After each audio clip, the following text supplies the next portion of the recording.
Oui.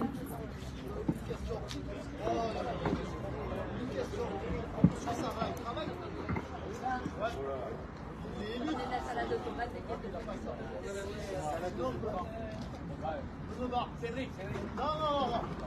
Non. Il est élu, il a les ordres des legs, il a tout ce qu'il. Il y a des gens qui ont voté pour lui, il n'a pas à nous parler. Il se met avec nous. Écoute avec nous, faut pour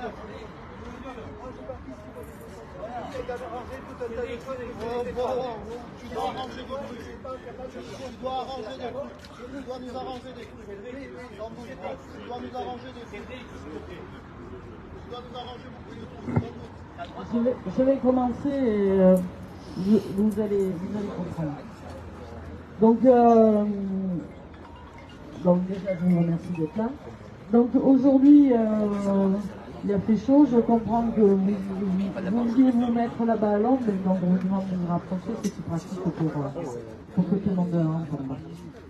Donc ce matin, on a eu une visio avec l'ancien président Hollande. C'est un rendez-vous qui a été demandé hier, donc par M. Sarlat, qu'il a obtenu par les contacts qu'il avait. Et donc on lui a demandé hier et on a eu la visio ce matin. Donc ça veut dire que en fait le président Hollande est à notre écoute puisqu'il n'a pas mis 15 jours à nous répondre positivement pour un rendez-vous. Donc on l'a vu en visio, toutes les organisations syndicales.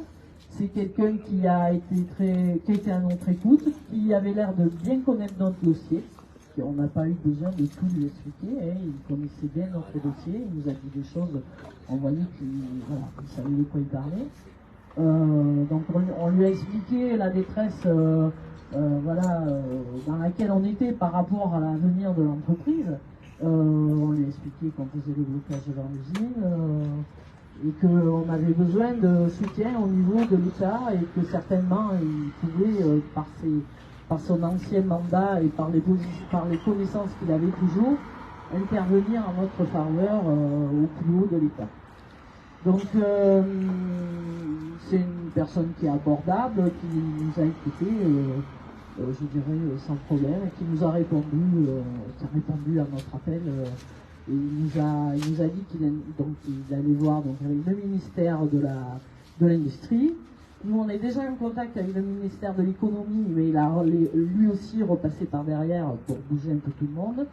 Et aussi le ministère de la Culture, parce qu'il dit, en fait, vous faites des papiers sur lesquels sont imprimés des livres, et ça touche aussi la culture en France.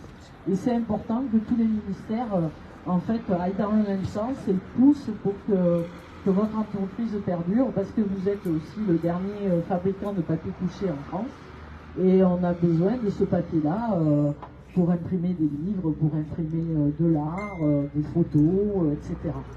Donc il a dit qu'il allait dans les plus brefs délais contacter les différents ministères et qu'il allait revenir vers nous pour faire une autre visio. Donc je vous dis pas que ça va marcher, mais voilà, il y en a encore un de plus qui est avec nous, qui est à nos côtés et qui va essayer de nous aider au mieux. Enfin, du moins, c'est ce qu'il nous a dit. Il avait l'air sincère.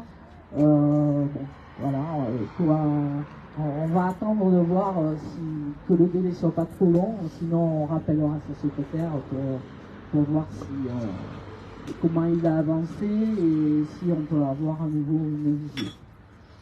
À savoir que la semaine prochaine, normalement, on a une autre visio avec le ministère de l'Économie de prévu. Et donc on pourra peut-être discuter et d'ici là, j'espère qu'il aura pu interférer et qu'on parle tous d'une même voix. Voilà, on voulait vous informer de ça. Donc avant le week-end, on en avait parlé à plusieurs reprises. On espère qu'il y aura des gens durant le week-end qui vont se mobiliser pour venir tenir le piquet de grève. Je sais que certaines personnes déjà ont dit qu'ils seraient là, d'autres on ne sait pas trop. La question c'est les gens à la journée. Ce matin je vous en ai parlé, je vous ai demandé de vous organiser pour venir au moins passer un petit peu de temps, pas les journées entières, mais 2 heures chacun, voilà, pour être aux côtés des copains qui sont postés pour tenir ce petit de grève, c'est important. Que ça passe le week-end et que lundi on soit tous encore là, parce que nous on a des négociations la semaine prochaine, et donc on a besoin que vous soyez derrière nous pour nous aider, pour montrer votre détermination comme la détermination de tout le monde, des élus, des salariés, des entreprises qui sont autour de nous, parce que on est en fait beaucoup aidés par les commerçants, les sous-traitants, et ça fait chaud au cœur de voir que toute la population nous soutient. Il y a des gens, donc des grévistes qui sont allés sur le marché au Lardin ce matin, et il y a eu des dons, donc il y a des gens qui ont donné, des commerces qui ont donné. Voilà, il a pu y avoir un geste de solidarité supplémentaire pour les gens, mais aussi pour tout ce qu'on va avoir à subir si on a besoin d'engager des frais particuliers, de justice, etc. L'argent, il servira aussi à ça. Voilà ce que je voulais dire. Je parlais de Renaissance. Je laisse la parole à Philippe. Bonsoir à tout le monde. Une fois de plus, merci à vous d'être là. Je voudrais qu'on essaie de... Enfin, nous, les personnes qui sont là, je pense qu'on en est conscient, mais je voudrais qu'on arrive à faire prendre conscience à nos collègues de travail. C'est que